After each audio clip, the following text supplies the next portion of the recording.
이제 이 진리분별 집회 이제 마지막 시간 더 갖도록 하겠습니다. 어차피 오후에는 가서 이제 저기 가서 일들 또 하시고 해야 되니까 오전 집회만 하고 마칠 겁니다. 이제 이 김영재가 강조한 것은 개인구원이라는 것에 이제 초점을 맞췄기 때문에 여기 이제 답을 써놓기를 성경은 개인의 구원에 초점이 맞춰져 있다 이렇게 해놨네. 결론적으로 이게 이런 사상을 갖고 있는 거예요. 신앙의 바탕이. 하나님께서 준비해 놓으신 예비해 놓으신 구원을 우리가 받아야 된다. 이렇게 받아야만 맞는 건데 내가 구원을 받아야 된다. 내가 구원을 받는다. 이런 식으로 하다 보니까 내가 본의가 되다 보니까 하나님이 준비해 놓으신 구원을 사람은 값없는 은혜로 하나님 예수 그리스도를 통해서 주니까 너희는 그냥 값없이 받아들여라. 이것이 복음인데 하나님이 근간이 돼야 되는데 내가 근간이 되어버리니까 이게 다 시작이 잘못되어 버리는 거예요. 그래서 다 이렇게 지금 틀어진 거예요 이게. 갈라안에 한번 읽어보세요. 저 문맥이 제가 잘못 봤나? 딴 나라 문맥이 좀 안 나는 거예요. 갈라안에 봐요. 개인의 구원의 초점에 맞춰야 되는 거 하나님의 목적이 이루어지는 것이 아니고 나만 구원받으면 된다는 신앙은 또 어린아이 신앙이 되기 많아요. 왜야? 이수가 옆으로 누운 것은 나연진이 말씀이야. 이거 다른 거 나연진. 그렇지. 그거를 보고 보자고 읽으면은 일부러 내가 큰 글자로 해서 큰 글자는 뉘어놨잖아. 글자가 누워있잖아. 구분하라고. 팬데믹하고 이렇게 정전한 것을 이렇게 팬데믹. 그냥 진짜 그것을 모르고 여기까지 했으면 이상하게. 야. 그러니 이래 한번 같이 웃지. 이제 스무스하게 맞추라고 이렇게 이제 저놈아. 야, 저기 이제 22면으로 갑니다. 빨리빨리 맞춰야 되니까 그래요. 우리는 항상 스스로 질문하며 살아야 합니다. 맞아요. 항상 질문하면서 살아야 돼요. 그런데 뭐 매일 5분씩이라도 질문을 하라고 그랬는데 새벽에 눈 뜨자마자 질문하세요.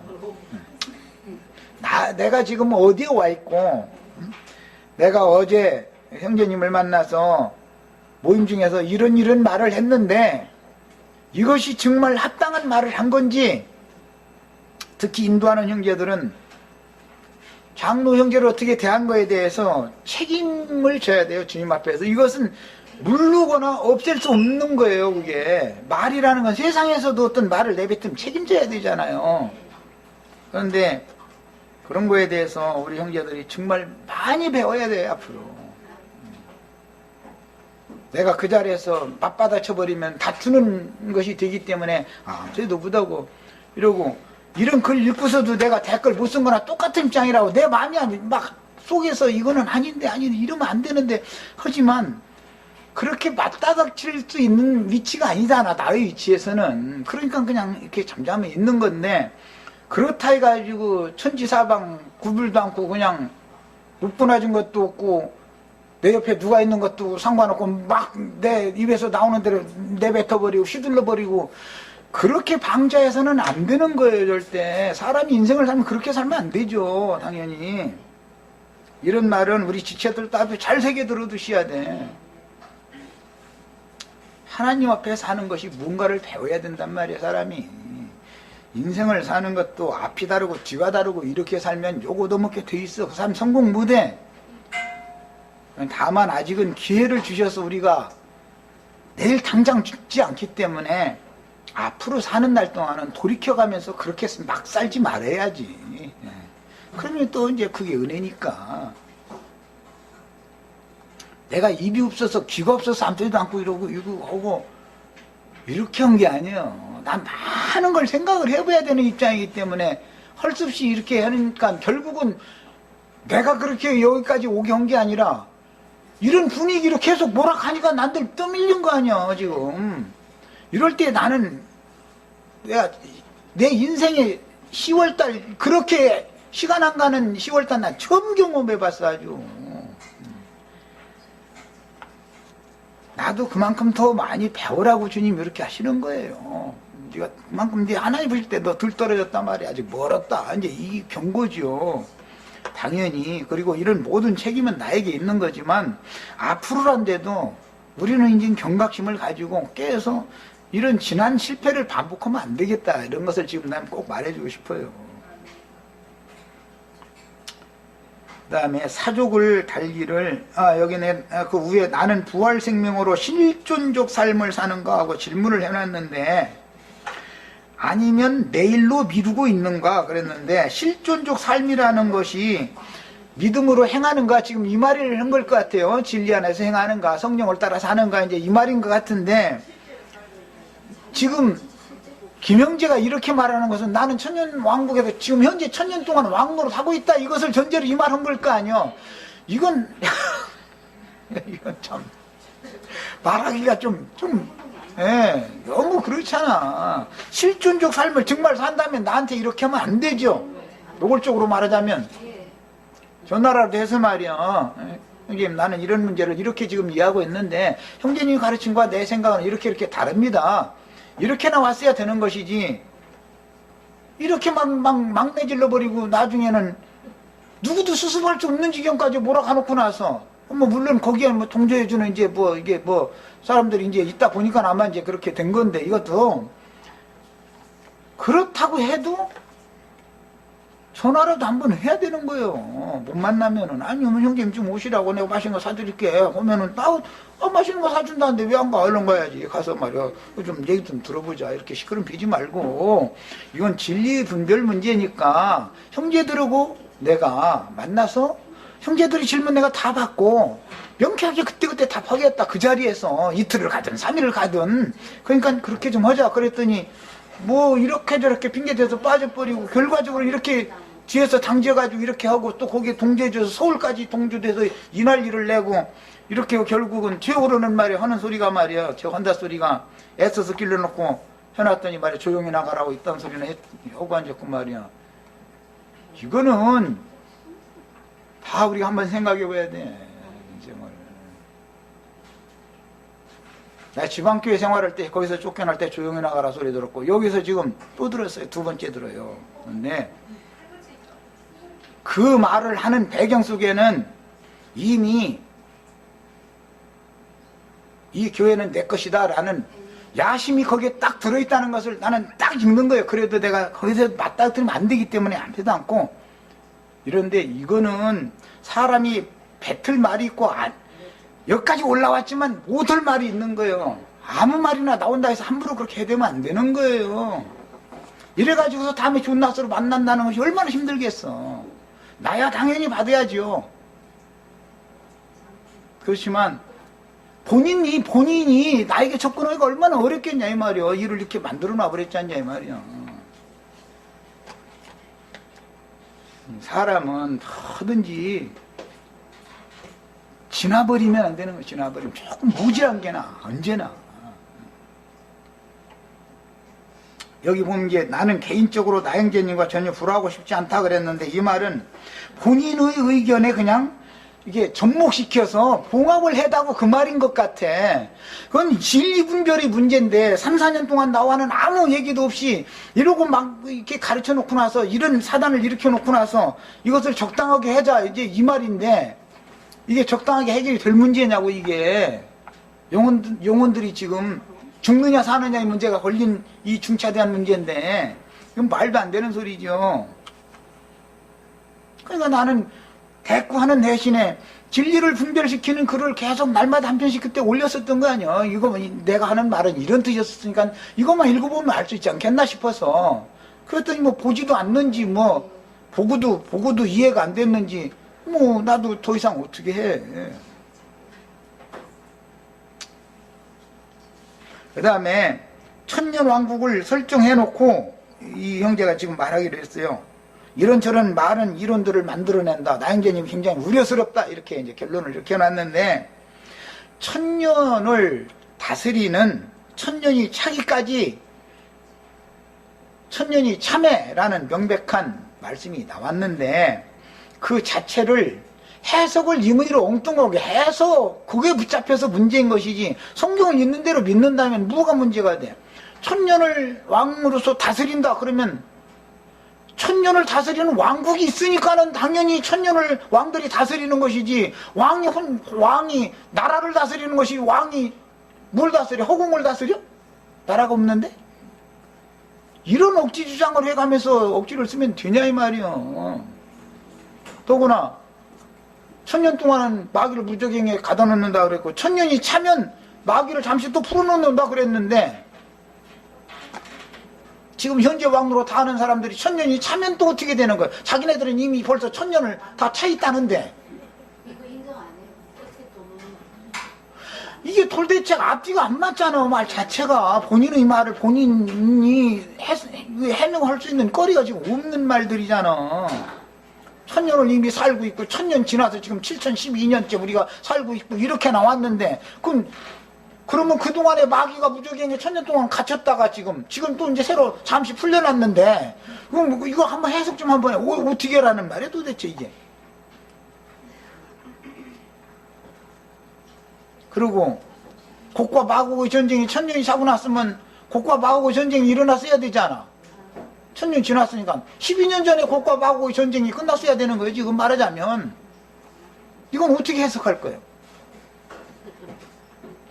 사람이 자기 생각을 가지고 뭘 그냥 아멘하고 할렐루야하고 뭐 원어가 어떻고 그러니까 무대뽀로 막 밀어주고 그러니까는 그냥 막내질로 그냥 막 나가버리면 결과적으로는 본인도 주워 담기 어려운 결과가 여기까지 와버리는 거 아니겠어요? 지금은 뭐 생각이 바뀌었다고 그러는데 성 안에 들어간 자는 구원이고 성 밖에 있는 자는 구원의 실패자다. 물론 구원의 실패자예요. 예. 그런데 성 밖에 있는 자들은 이 글 저 뒤에 가면은 지옥이다 이래놨어요. 성 밖이라는 건 불못이다 이랬어요. 그것은 최종적인 결론을 말하는 것이고 혼인집에 5,000년 들어가고 5,000년은 버려둠을 당했는데 그럼 그 5,000년은 다 불못에 들어간다는 말이냐 하면 그렇지 않은 거거든. 징벌 기간을 당한다 이 말인데 자 오늘 내가 이것 때문에 자료를 다 하나 해드렸어요.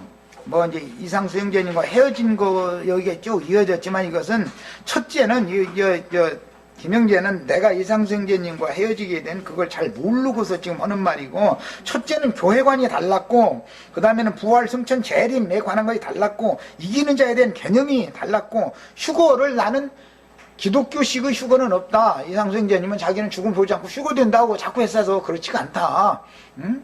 자기가 마지막 사도다 그러길래 그렇지가 않다. 이미 사도 시대는 요한으로서 끝났다. 나는 이렇게 봤고 그 다음부터는 증인들의 시대다. 이렇게 맞는 거다.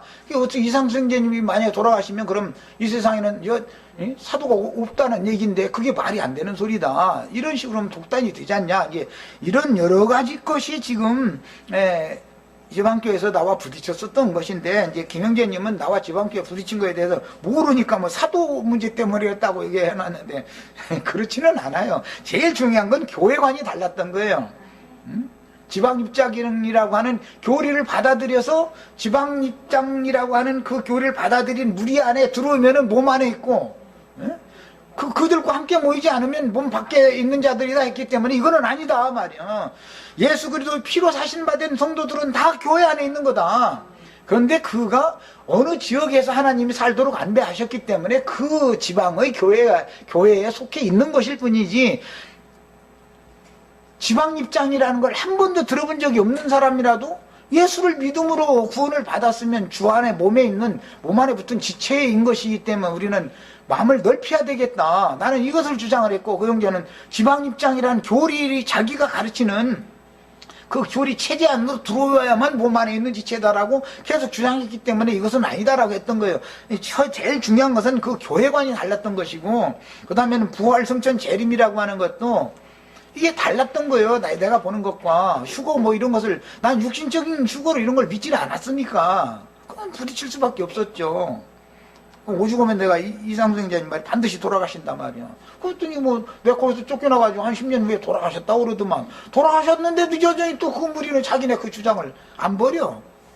그러니까 이게 너무 이제 그 문제는 이제 이 정도 하고 오늘 내가 자료를 한 번씩 해드렸는데 이 자료를 읽고 마치겠습니다. 딴 얘기 뭐 다 해봐야 뭐 하나 영향같이 없는 얘기들이고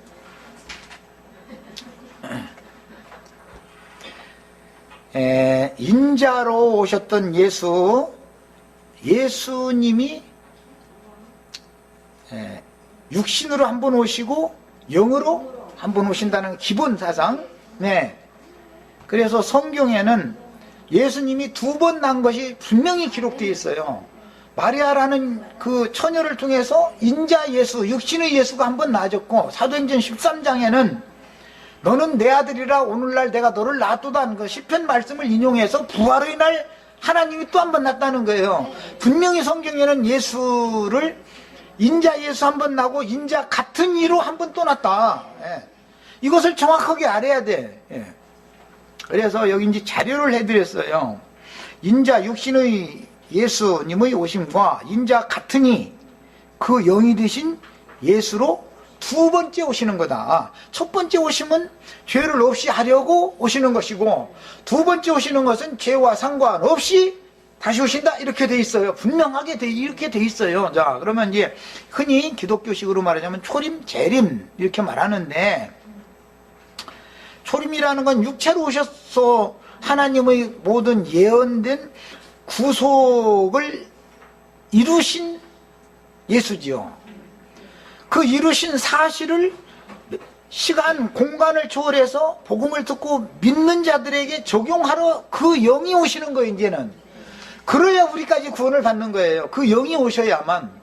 이미 이루신 구원이 있고, 이루는 구원을 성령이 오셔서 우리들에게 믿음으로 실현시켜주는 거예요. 이게 믿음으로 이제 히브리서에는 화합한다 이랬는데, 예, 이 단계가 꼭 있는 거다. 요한복음 1장 11절로 14절 읽습니다. 자기 땅에 오매 자기 백성이 영접지 아니하였으나, 이 말은 유대인의 모습으로 유대 땅에 왔다 그 말이죠. 자기 백성, 자기 땅이라는 말은 팔레스타인 땅, 유대인들을 말하는 거예요. 그래서 예수님은 율법 아래에 나셔야 되니까 유대인의 모습으로 왔잖아요. 유대인 중에 유대인 예수님이잖아.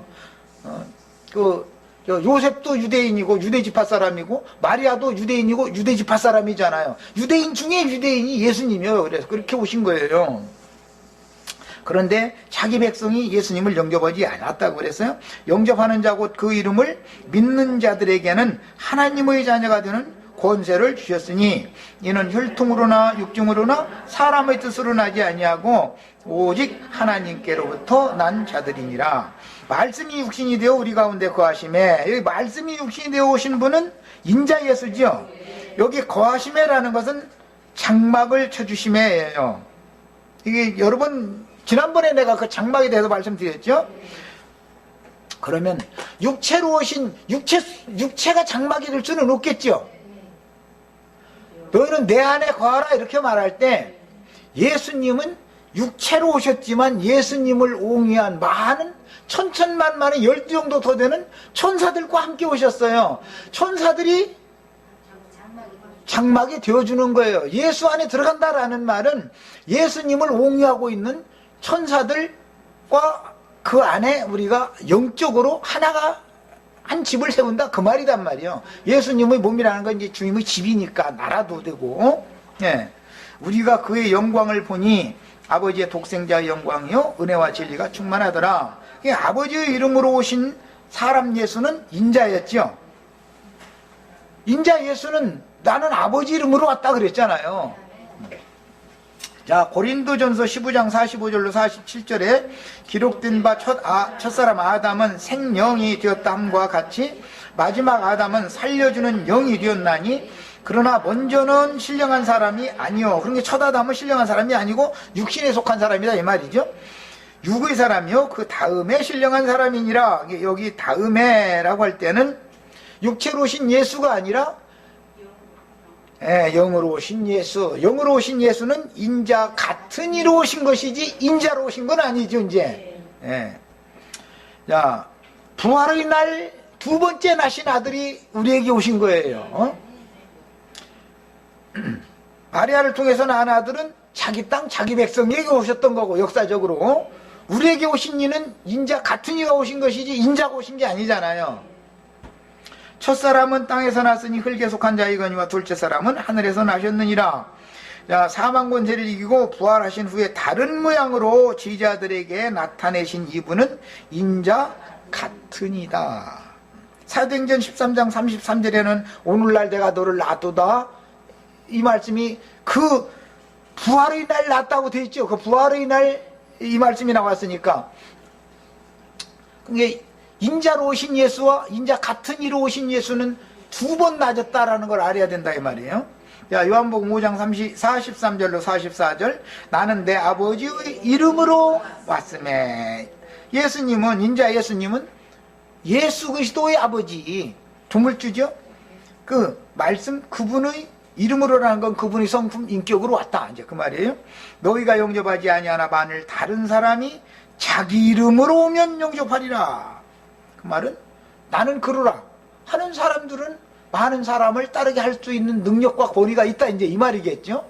오늘날도 그렇죠. 다 자기 이름으로 와서 나는 그러라 하는 사람들한테는 많은 사람이 따르잖아요 지금. 너희가 서로 영광을 취하고 유일하신 하나님께로부터 오는 영광은 구하지 아니하니. 하나님께로부터 오는 영광이다 그랬지만 사실은 영광이라는 것은 생명의 빛을 말하는 거니까, 하나님의 이렇게 빛으로 드러나는 상태를 영광이라고 그러기 때문에, 그러면 하나님의 영광에 우리를 인도해 가려면 빛의 사자들이 와서 나로 하여금 빛이신 주님이 내 심령과 마음을 주장하고 다스리게 해준다라는 뜻이 되겠죠. 영광 구하지 아니하니 어찌 나를 믿을 수 있느냐. 14장 24절로 26절에 나를 사랑하지 아니하는 자는 내 말을 지키지 아니하나니 너희가 듣는 말은 내 말이 아니오 나를 보내신 아버지의 말씀이다. 인자 예수는 아버지 보내심을 받았다라는 걸 지금 얘기하고 있는 거예요.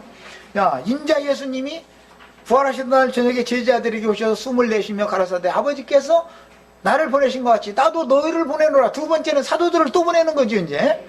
야, 그러니까 인자 같은 이께서 보내셨을 때는 사도들을 보낸 것이고, 인자로 보내심을 받았을 때는 예수님의 아버지께서 예수님을 보낸 것이단 말이야. 내가 아직 너희와 함께 있어서 이 말을 너희에게 할 거니와 보혜사 곧 아버지께서 내 이름으로 보내실 성령 모든 것을 가르치고 내가 너희에게 말한 모든 것을 생각나게 하리라. 그러니까 인자 같은 이로 오시는 분은 예수 그리스도, 인자 예수의 이름으로 보내실 성령이죠. 인자 같은 이는 사실은 성령을 염두에 두고 말했다는 것을 알 수 있잖아요. 요한복음 16장 7절로 14절에 그러나 내가 너희에게 실상을 말하노니 내가 떠나가는 것이 너희에게 유익이라. 떠나간다는 건 죽는다 이 말이죠. 내가 떠나가지 아니하면 보혜사가 너희에게로 오시지 아니할 것이요 가면 내가 그를 너희에게로 보내리니. 인자 예수는 가고 성령은 오시는 거예요 이제. 그가 와서 죄에 대하여 의에 대하여 심판에 대하여 세상을 책망하시리라. 죄에 대하여라 하면 그들이 나를 믿지 아니하며. 그러니까 뭐 지나가는 여자 이렇게 쳐다본 것이 죄가 아니라는 게 아니라 그것을 다루는 게 아니죠. 믿지 않은 것을 죄라고 말한다, 이제 이걸 설명한 것이죠. 의에 대하여라 하면 내가 아버지께로 가니 너희가 다시 나를 보지 못하며. 야, 하나님의 의가 이루어지는 것은 육체로는 죽고 영으로는 부활해서 하나님의 영광에 올라가는 것이 의가 이루어지는 거지요. 이웃집 사람이 욕했는데 내가 이렇게 참고 아니다, 의로운 사람으로서 내가 같이 입 더럽힐 수 있나 이래가지고 한 것이 의가 아니고, 그렇다 해서 그렇게 하지 말라는 게 아니다, 그렇게 하세요. 예. 그렇지만 인간의 의는 하나님 나라의 의와는 다른 거지요. 그 인간 세상에서 통용되는 의를, 그렇다고 인간 세상에 통용되는 의를 하지 말라는 말을 하는 게 아니에요. 하시되 그것은 구원의 조건은 안 되는 거다, 이걸 말하는 거예요. 그것이 구원의 조건이라면 김기태 형제가 말하는 좀 개인 구원 이걸 추구를 해야 맞는 거지요. 죄의라고 하는 그 개념 정리를 바르게 해야 되는 거예요.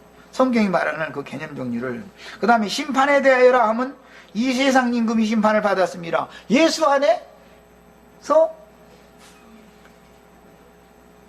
모든 사람의 육체 속에서 왕노릇하는 이 세상 임금이, 예수의 육체가 죽으면 왕노릇할 왕국이 없어져 버리는 것이죠.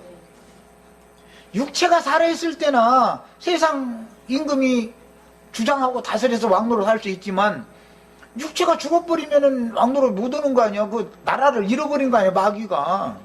그것이 심판을 받았다는 증거다, 이제 이 말을 한 거예요. 그러니까 죄의 심판이라는 성경의 개념을 잘 아셔야 되는 거예요, 말하자면. 내가 아직도 너에게 이를 것이 많으나 지금은 너희가 감당하지 못하리라. 그러나 진리의 성령이 오시면 그 아들의 이름으로 오시는 인자 같은 이지요. 진리의 성령이 오신다라는 인자 같은 이가 오신 거예요. 너희를 모든 진리 가운데로 인도하시리니 그가 스스로 말하지 않고 오직 들은 것을 말하며 누구한테 들어요? 아버지한테 아들이 들었고 아들은 성령께 가르쳐주는 거예요. 그럼 성령은 아들이 가르쳐주는 것만 말하는 거예요. 성령이 증거하는 거. 사도들이 증거는 성령의 증거인데 이제 성령이 교회들에게 하시는 말씀을 들으라 할 때 7 교회의 사자들은 자기 말을 하면 안 된다 이거예요. 지금 김기태형제처럼 이렇게 사람 말을 하면 안 되는 거예요. 하나님이 가르쳐주신 그것만 하는 거예요. 예. 장래일을 너희에게 알게 하시리라 여기인지. 그러니까 알고 보니까 장래가 있긴 있네. 여기 성경에 보니까 또 나오네 이거. 지금 현재 막 1000년을 살고 있고 7012년 살고 있는 중이고 막 1000년 이미 지나가고 12년이나 지나갔고 막 이런 식으로 막 이거는 인간 나라의 역사가 지금 6012년이지 7012년이 아니잖아요. 여기 이 정도까지 막 나가버리면 이거는 어떻게 해볼 수가 없는 거예요. 그런 글을 읽고 나서도 나자빠지고 할렐루야하고 앉았으면 누가 되는 거야 도대체. 분별이 그렇게 없어 사람들이. 그가 내 영광을 나타내리니 내 영광 아버지의 영광을 반사하는 거 예수님이고 예수님이 영광을 얻으신 것은 부활을 통해서나 예수를 통해서 아버지의 영광이 드러난 거예요. 육체로 죽는 건 영광이 아니죠. 영광으로 들어가기 위한 과정에 십자가가 있었던 것이지. 예? 내 것을 가지고 너희에게 알리겠습니다. 무릇 아버지께 있는 것은 다 내 것이라. 그러므로 내가 말하기를 그가 내 것을 가지고 너희에게 알리시리라 하였노라. 여기 알리신다라는 말은 계시해 준다라는 말이에요. 자, 인자 예수는 아버지의 이름으로 아버지께로부터 보내심을 받아 혈과 육의 몸을 입고 자기 땅 자기 백성에게 오셨으므로 율법 아래에서 나셨으니 율법의 수종자로 육체는 죽임을 당하시고 그 영으로 살리심을 받아 진리의 성령인 또 다른 보혜사로 지지자들에게 오셔서 지지자들 속에 계심으로 지지자들에게 오실 때 예수님이 혼자 오는 게 아니죠. 하나님은 반드시 천사들을 대동하고 오는 거예요. 야, 독생자가 오실 때는 지음받은 천사들을 대동해서 오셨죠. 그래서 천사들이 수종들고 천사들이 찬양하고 인자 예수가 마구간 태어날 때 천사들이 찬양을 했잖아요. 천사들과 지음받은 천사들과 함께 오셨어요. 인자가 오실 때는. 그러나 진리의 성령으로 오실 때는 구약시대의 모든 이기는 자들인 사람 천사들과 지음받은 천사들이 두 때의 천사들이 오는 거. 이거 뭐 마하나임이라요. 마하나임. 창세기 보면 야곱이 라반집에서 나왔을 때 뒤를 돌아보니까 두 때의 천사들이 자신을 지키고 보호해서 여기까지 이끌어온 것을 깨닫고 그때 나의 하나님이 나를 지금까지 지켜주셨구나라고 이제 그 기도를 하니까 그곳 이름을 마하나임이라고 지었다 그랬잖아요. 다윗 왕이 예루살렘 성에서 피난 가가지고 어디 갔다가 돌아왔어요? 예, 마하나임에 갔다 돌아왔어요. 우리 형제 자매들도 오늘의 내가 있는 것은 내가 이 자리에 있는 걸 보니까 하나님께서 두 때의 천사들을 동원해서 나를 지켜주셨기 때문에 오늘의 내가 있구나라는 걸 깨닫는다 그 말이에요. 예, 그걸 마하나임이라고 그래요. 예, 또 다른 보혜사로 지지자들에게 오셔서 지지자들 속이 계심으로 율법이 받침이 되고 그리도 율법으로 완전케 하려는 것입니다.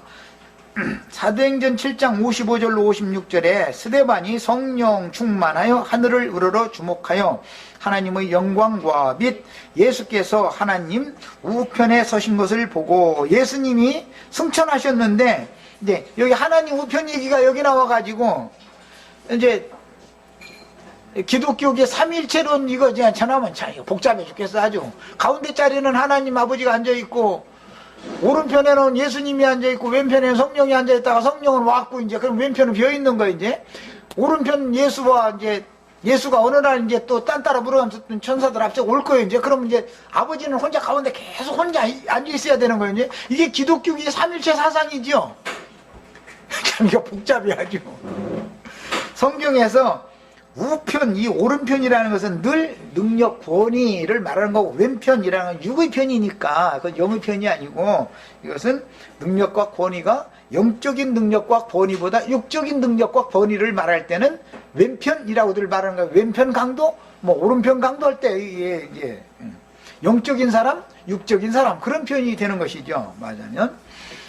자, 보라, 하늘이 열리고 그랬는데, 이것은 참 하늘은 영의 생각을 말하는 거예요. 영의 생각이 열려야 영의를 알게 되는 것이죠. 지금 3페이지 하고 있어요. 3페이지 맨 상단. 예. 육신의 생각이 열리면은 육신의 말만 하고, 육신의 생각에 잡혀 있으니까 육신의 일만 하기 마련이잖아. 문제는 영의 일을 알려면 영의 생각이 열려야 되는데, 성경에서는 하늘문이 열린다 표현을 이렇게 했어요. 그게 허공에 문, 무슨 창공에 문 달려가지고 열리고 닫히고 그 말이 아니고, 나의 심령에 영의 생각이 열리면 하나님과 내가 교제를 나눌 수 있는 거고, 영의 생각이 닫히고 육신의 생각만 열리면은 세상과 계속 교제를 할 수밖에 없는 거죠. 이런 차이를 이해하시면 되겠어요?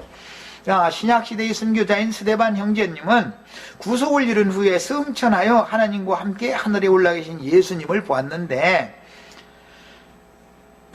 바리새인들 앞에서, 율법사들 앞에서 돌에 맞아 죽은 장소는 예루살렘인데, 예루살렘에서 스데반이 지금 예루살렘에서 돌에 맞아 죽기 직전에 이거 하늘문 열려가지고 하늘에 계신 예수님 만난 거 아니에요? 그 얘기 하는 거 아니에요?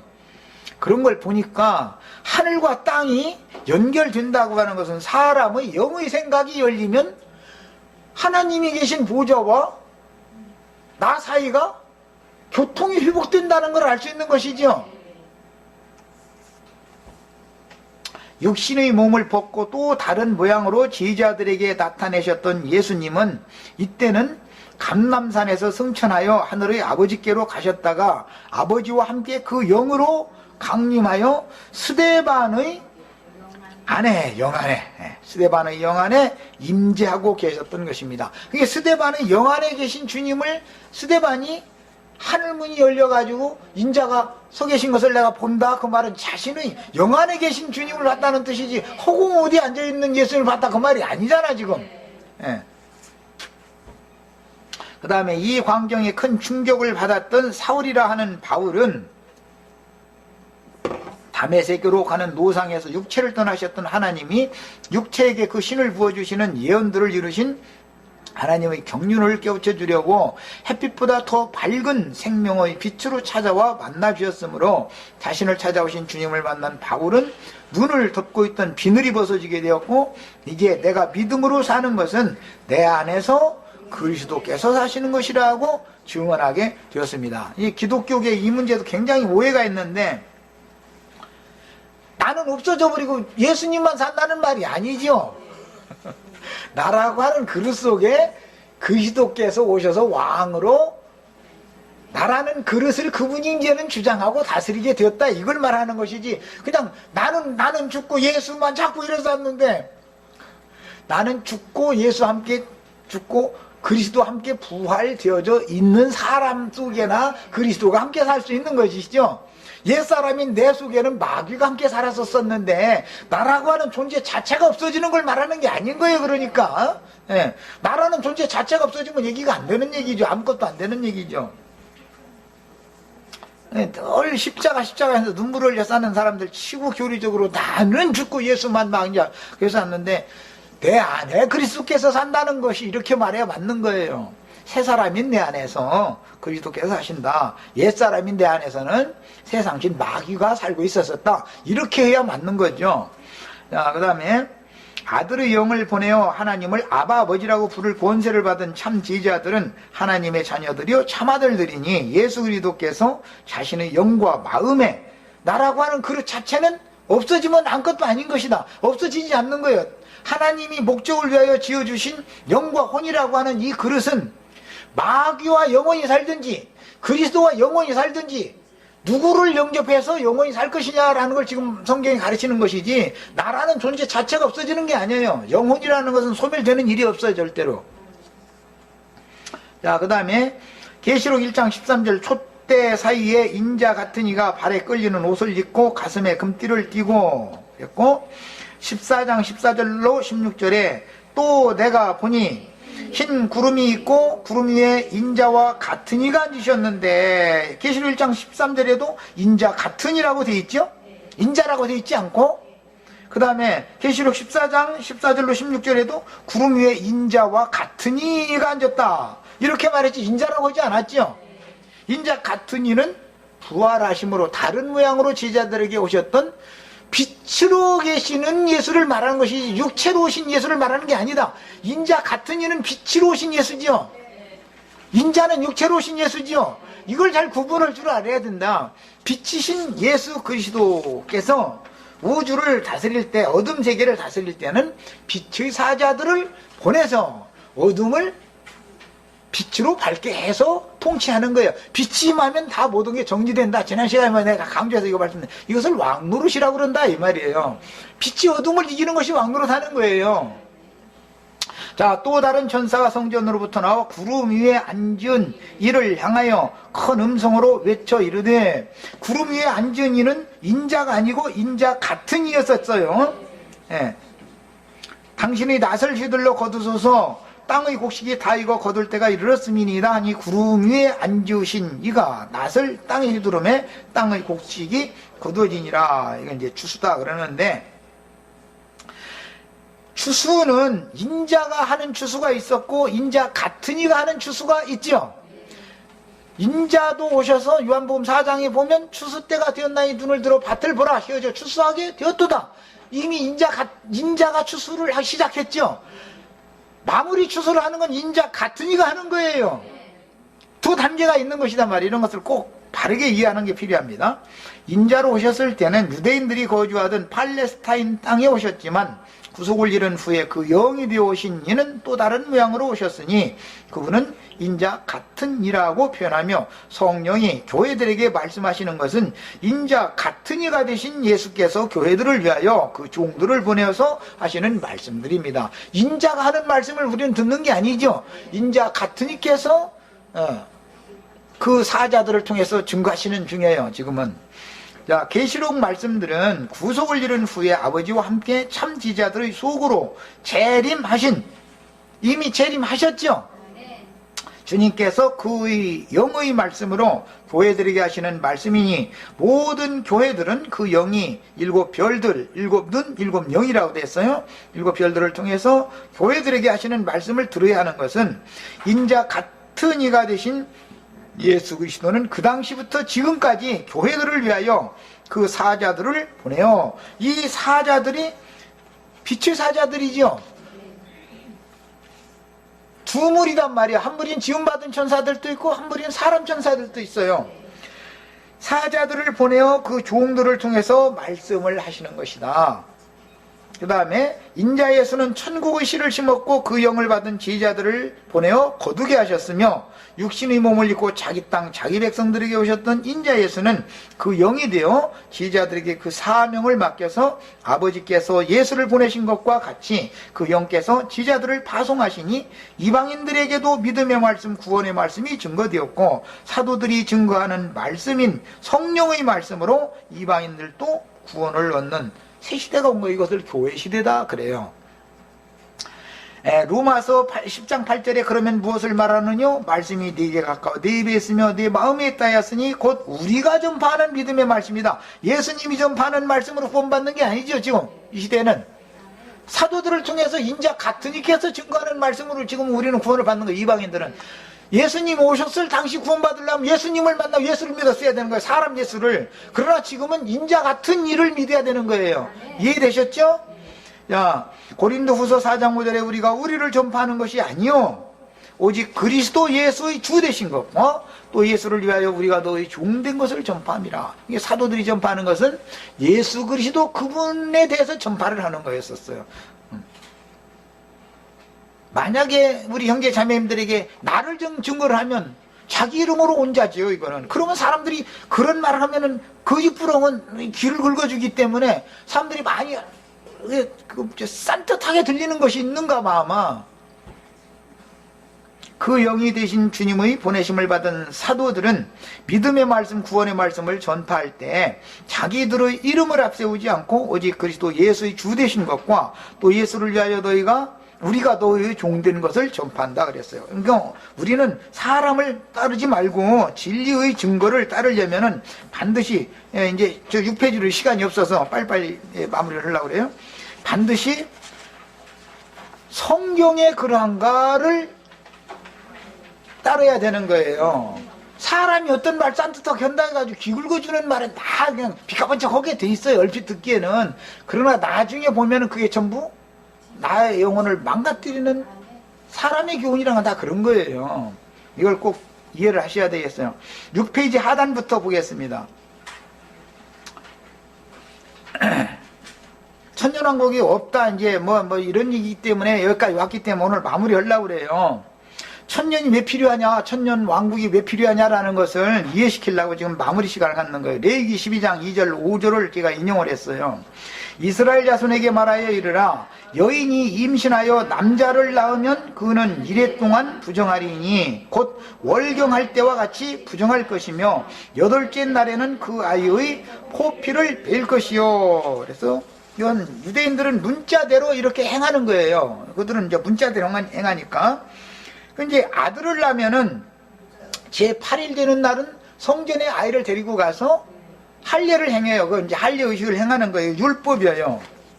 야, 그 여인은 아직도 33일을 지내야 사늘이 깨끗하리니 이래 동안 부정기간이 차면 8일째 성전에 들어갔다 왔을지라도 아직도 33일을 더 지나야 산혈이 깨끗게 되는 것이다. 이제 뭐 문자대로 하자면 이제 아기 낳고 나서 이제 몸이 뚱뚱 붓고 그러니까 그럼 이제 그런 부기가 다 빠지고 이제 정상이 된다. 문자대로 이제 그런 말이겠죠.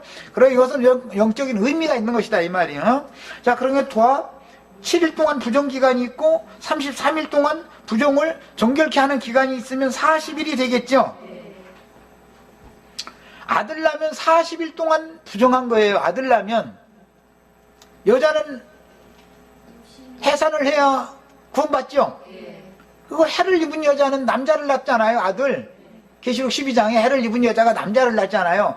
그러니까 우리는 해를 입은 여자 교회, 그 여자는 건 교회를 말하니까 하늘의 장작교회다 그래요. 남자 낳는 교회 생활할 거냐, 딸 낳는 교회 생활할 거냐, 아들 낳는 교회 생활할 거냐, 이제 이 말이 결과적으로는 쉽게 말하자면 아들 낳는 교회 생활을 하면은 40일을 한 번만 거치면 되는 거예요, 부정기간을. 자, 이 말은 우리가 육신으로 이 생에 살아서 예수를 섬기는 그 기간이 단 한 번 육체의 날수 이 기간 한 번만 딱 지나가면 정하다함을 받는다 이 말이에요. 그런 교회가 있어요. 아들 낳는 교회. 그런데 여자를 낳으면 지난번에는 딸을 낳으면 그랬는데 뭐 이제 딸아들 구별 말고 둘만 나 잘 기르자.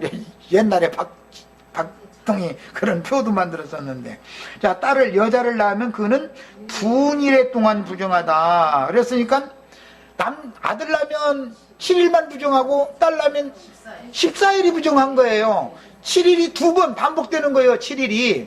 자, 7일이라는 것은 예창조는 7일 만에 끝나죠. 예창조는 육에 있는 사람이죠. 땅에 있는 사람이 신령한 사람이 아니잖아요.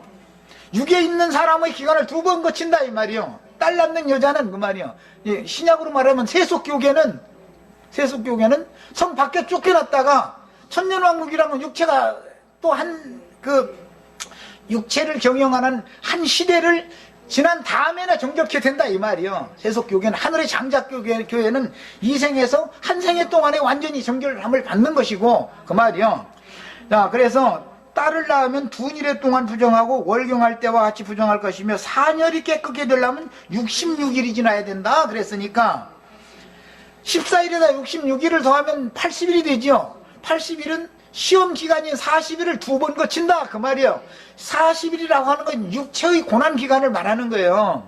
자, 이것은 율법이지만 율법엔 이렇게 이제 문자대로 이렇게 했어요. 딸 낳으면 80일이 채워질 때까지는 절기 안식일에도 성전에 나갈 수 없어요. 아이를 낳는데 딸을 낳았으면 80일이 차야 성전에 하나님 앞에 갈 수 있는 거예요. 부정한 사람은 하나님 앞에 못 가니까 그냥 그들은 율법대로 했기 때문에 그래요. 이것은 영적인 의미를 갖고 있다 이거예요.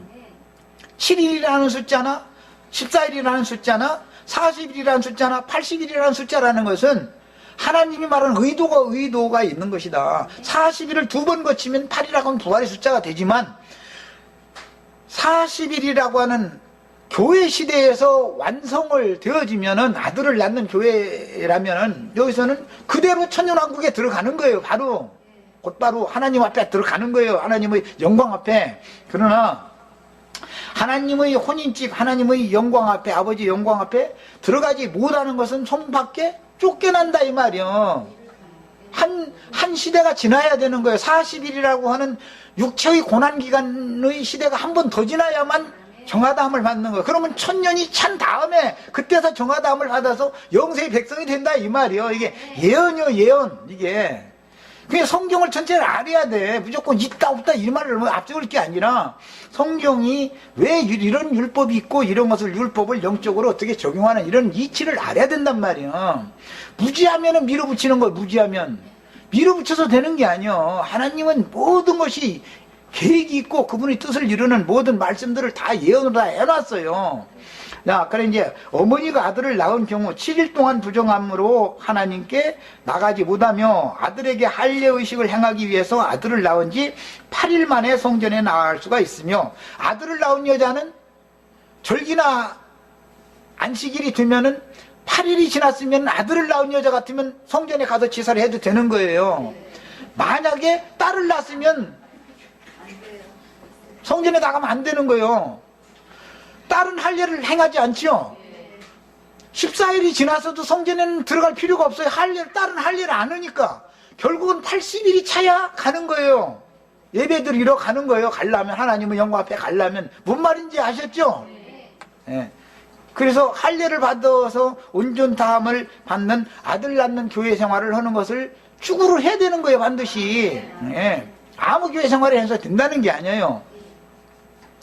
그 다음에 아들을 낳은 지 8일 만에 성전에 나갈 수 있고 그 후로 33일 동안 사녀리 깨끗게 되기를 기다려야 하는데, 즉 아들을 낳은 후 40일이 되어야만 중결한 여자로 하나님 앞에 나갈 수가 있다 이 말이에요.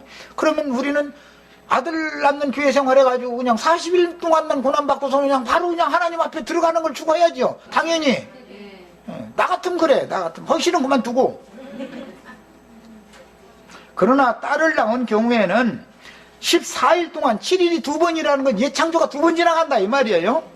자, 66일 동안 여전히 부정하다. 이게 6이라는 것은 여전히 육체로 남아있다 이 말이에요. 이것을 합치면 80일이 되는데 40일이 2번 반복된 거지요.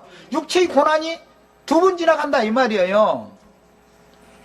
딸을 낳으면 도합 80일, 즉 육체의 고난 기간을 2배로 지난 후에 부정함이 제해져서 하나님 앞에 나갈 수가 있는 거예요. 이게 율법이에요. 그래서 교회 시대 동안에 구원을 얻는 것이 축복이고, 교회 시대 동안에 완전한 구원에 들어가지 못하면 천년왕국 동안 바깥 어둠에 쫓겨났다가 천년이 차면 그때서 드디어 백성으로 들어가는 거, 인제서 부정함을 면해져 가지고.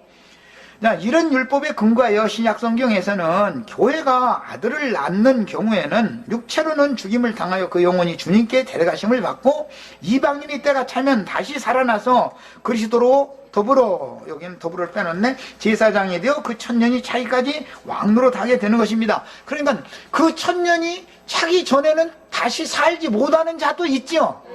그들은 뭐예요? 딸난 교회 생활했다 그 말이죠. 난 딸이다 그 말이죠. 그래서 나는 말씀 가르칠 때마다 형제자매님들은 육신적으로 여자라 해가지고 이 하나님의 딸을 사랑해 주시옵소서 이런 기도로 거짓말 난 듣기 싫다고 내가 그랬어요. 우리가 추구하는 교회는 아들 낳는 교회지 딸 낳는 교회가 아니기 때문에, 난 성경을 알기 때문에 그런 소리를 가르친 거예요. 예, 윤자매님 앞으로 기도할 때 이 딸을 사랑해달라고 하시지 마. 나로 하여금 육신적으로는 여자로 태어나게 했지만 영적으로는 아들 되게 해주신 거 감사합니다. 예. 아들다운 아들로서 말이야 하나님의 영광을 위하여 생애를 다 바치겠습니다 말이야. 이렇게 한마디 기도를 해도 그게 똑소리나 해버려야 돼. 교황 아들 낳으면 솔잡게 들어가가지고 장학생으로 들어간 놈 아주 똑소리 난 놈을 낳아야지. 교황이 말이야 비리비리한 놈 낳으면 뭐 아들 낳다고 해서 다 똑같은 것도 아니잖아. 그러니까 결국은 교황이 그렇게 해버려. 그러나 딸을 낳은 여자로 상징되는 이기는 자들의 모친이 아닌 영적 모친인 교회는 여자로 상징해요. 교회 시대와 그 1000년이 차기까지 두 기간을 부정함에서 벗어나지 못하므로, 뭔 소리인지 알았죠? 이제 그 1000년이 찬 후에 영세에서나 하나님 앞에 나아갈 수가 있게 되는 거예요. 부정함이 완전히 제거되지 않은 사람은 하나님의 영광에 나갈 수 없어요. 거룩한 성은 하나님의 영광만 비치는 것이기 때문에 하나님의 영광 앞에 나가려면 부정함을 갖고는 못 들어가는 거예요. 그런데 하나님의 말씀에 이미 예언에 이렇게 해놨다. 아들 낳은 여자는 40일만 거치면은 바로 하나님 앞에 들어갈 수 있고, 딸 낳은 여자는 40일을 2배로 거쳐야 된다. 이래놨다 이 말이요.